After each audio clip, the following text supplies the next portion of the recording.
Hi guys, welcome back to the Lucky Maru. Thank you so much for always watching my videos. I appreciate you. And for the new subscribers, oh my god, thank you so much for subscribing to my channel. Kindly let's take this channel to 1000 subscribers. We've been at 500 and something for far too long, and yes, I'll make sure you get more content on as much as I can be able to post on a weekly basis. So on today's video, I wanted us to talk about black tax. I don't even think I need to define what black tax is, because a lot of us, we are going through this, and it's more of like, it kind of makes it has gotten to a point where it's like an obligation for African children to take care of their siblings, their parents, as long as umeomoka, you got something in your pocket, then it's a responsibility. And funny thing is that a lot of times we are usually groomed from when we are kids. We are told to work hard, you are the one who's supposed to take care of your family and stuff like that. Because I remember when I was in primary school and in grade 4, class 4, I remember there was a teacher who was like, "Oh, Kimaru, you need to really work hard. You are the future of your family." So guys, from that point onwards, I knew I was the one who was gonna save my family, okay? And yeah, even as I worked hard through high school, through uni, I knew it was my responsibility, whether I had other siblings or not. Yeah, and so as I said, we are groomed from when we were so young. We are groomed to know that it's our responsibility to take care of the people in our lives. Yes, so that's basically what black tax is. You're supposed to take care of the people in your life as long as you are making money, or it's like a responsibility. And yeah, basically, in my personal experience, by the time I started working, I had already started taking care of people even before I started working. And hey, this is a disclaimer. I'm not complaining, just putting it out there as we talk about this black tax. So when I was in uni, I had already started a small business, and with this small business, I was kind of taking care of other people using my profits from the business, And now when I got my first job, it became like an obligation. I have to do this and that. And when you don't put up like boundaries around this black tax thing, then it's bound to overwhelm you. So I can't say you should not support people in your life, because it only makes sense you support them. But the moment you don't have like boundaries around that, then it can become too much for you, and you're not able to even take care of yourself. And I would say at some point, for me, I would say I actually got to that point where I'm not able to say no. I'm just like dishing cash, and when somebody calls me and they're like, "Oh my god, I'm in a fix, I really need cash," I just jump in and take care of them. And guys, it was so overwhelming at some point.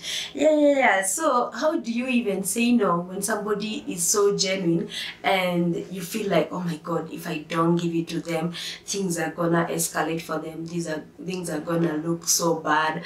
I actually remember at one point somebody actually requested me to take a loan on their behalf, and I was like, gosh, should I take this loan for them, or what am I supposed to do? At that particular point, I had already gotten to that point of feeling like, oh, by the way, I think I don't have financial boundaries, and I have been doing this thing the wrong way. So you can help without necessarily having to go through so much and feeling like you're so overwhelmed, okay? So for me, at that particular point, I felt like, hey man, apana. And the money this person was asking me to borrow for them was a lot, and they wanted me to borrow the same money from a friend of mine. So in my head, I was like, if I borrow this money on their behalf and give it to them, and then they don't refund it, I'll be burning bridges with the other friend, because they wouldn't understand why I'm not refunding the money. After all, I'm supposed to be this good friend who is supposed to refund the money in good time. So I definitely did not borrow on their behalf. And then comes for that particular initial time, I think the one thing that stopped me on my track was because it was a hefty sum of money. But then another time, same person calls me and they're like, oh, I need XYZ amount of money. And I'm like, oh my God, I don't have that money. They're like, oh my God, it's so urgent. And trust you me, when people ask you for money, it's always urgent. It's always like something very, very genuine. So I was like, should I even give them this money, or how do I go about this? And I didn't even have the money. They were like, you know what, you just borrow for me, even if it's on M-Shwari. I was like, I'm one person who doesn't like borrowing money from these, from M-Pesa, M-Shwari, or those mobile money lending apps. I always try as much as I can not to borrow. So I was like, oh my God, what am I supposed to do? And this person has been calling me like endless phone calls, and it was actually getting into my nerves, and I felt like, oh my God, if I don't help them, these things are gonna be so bad. You see what I'm trying to talk about? Guilt tripping. A lot of times when it comes to black tax or not having financial boundaries, you either somebody else is guilt tripping you, or you're guilt tripping yourself. So I with the numerous calls and texts, they felt like this person was now guilt tripping me, and then at the end of the day I ended up guilt tripping myself. So yeah, I went to M-Shwari and I was like, I want X and Y amount of cash. And you know, with M-Shwari, they only give you like a month to refund their money with some level of interest, and if not, they actually fine you, yeah, some amount of money too. So I knew within a month they'll need their money back. So I go back to this person. I'm like, when are you refunding this money? They're like, oh, I'll give you in a week's time. And I was like, okay, that works, because I mean, I'm sure I'm supposed to refund the money in a month's time. 1 week elapsed. I started calling. 2 weeks, I called. This person is not taking my calls. They're not answering my texts. 1 month down the line, when it was like a day or two to the deadline of, you know, they're refunding the money before I get a fine, I decided, you know what, let me just look for other means of repaying this money, because I mean, this person is not picking my calls, this person is not replying to my texts, and there's no way I'm finding them anywhere. So that's how I ended up looking for money elsewhere to actually repay this money, so that M-Pesa doesn't, like, I'm sure I don't get like fined, I don't get blocked from using the app and stuff like that. And yeah, and from that point is when I started realizing like my finances are definitely my burden and I need to do something about it. Yeah, and the hardest thing I had to learn, the biggest lesson of my life and the hardest, was saying no. Elena, can I get 1,000 shillings from you for this and this purpose? No. No.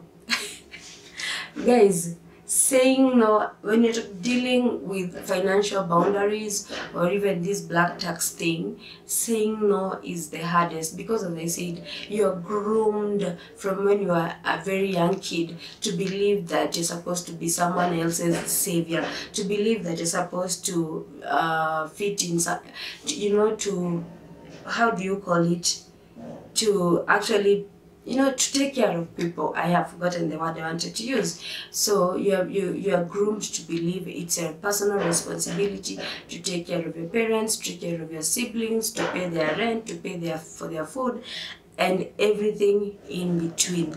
And trust you me, the moment you get the money, it doesn't matter. People also have this kind of entitlement, by the way. That's that's how things are supposed to run. So you shouldn't be saying no. So if you don't learn to say no from the very beginning, the moment you start saying no, it will be so hard, because even for them, they're used to it, and that's why they end up guilt tripping you. You also guilt trip yourself. So it's definitely a very hard situation to get out of.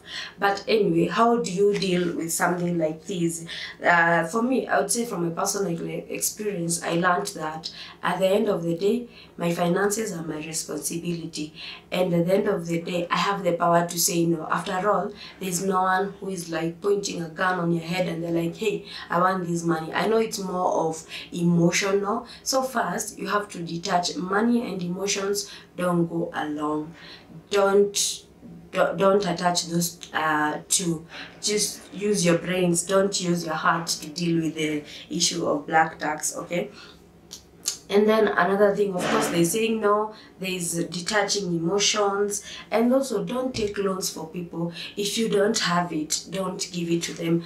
And most importantly, work with a budget. Like say for example, your budget per month, you spend like 20,000 shillings on stuff and blah blah blah. Don't go beyond that because you have whatever, like just write up something that this is do you want to call it black tax or whatever. This is money I'll be spending on other people. This is money for my bills. This is money for whatever. And the moment you deplete this, I remember my very first financial classes were when I was in campus, and that was a while back. And the person who was teaching the class, somebody asked a question. They were like, oh, I recently got a job, and right now because I am earning some money, everyone expects me to give them, and it's been frustrating for me. The facilitator told them, before you got this money, how are these people surviving? That was a very good kind of scenario to give. So they asked them, how are these people surviving? And funny thing, so this facilitator says that at the end of the day, if they were surviving when you did not have this money, that means they always had another place to get the money. So don't kill yourself. And this is where the budgeting thing, they talked about now budgeting and how to deal with it. And trust you me, even with those financial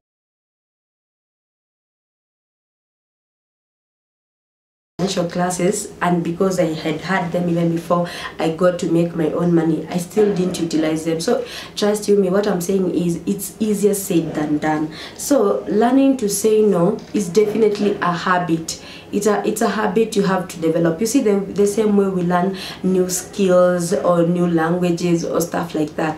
Even for habits, it's stuff we learn and sometimes we unlearn. Because if you've been groomed to believe that you have to save people, now you need to start unlearning and knowing that, by the way, you don't actually have to do it. You don't have to go through these. So it's more of, it's a habit that needs to grow on you, something that you need to practice every day becomes like a journey for you, and you have to keep saying no. And another thing you need to ask yourself is, what are your priorities? Okay, like do you want to save for something? Do you want to save so that you can go for a master's or for another certificate or for something, or buy land or whatever? If those are your priorities, then you also need to think about them. Stop forgetting about yourself. As I said, at some point I got to a level where I would forget about my needs and put other people's needs before my own, so that anytime somebody called, I'll be like, hey, just give me a minute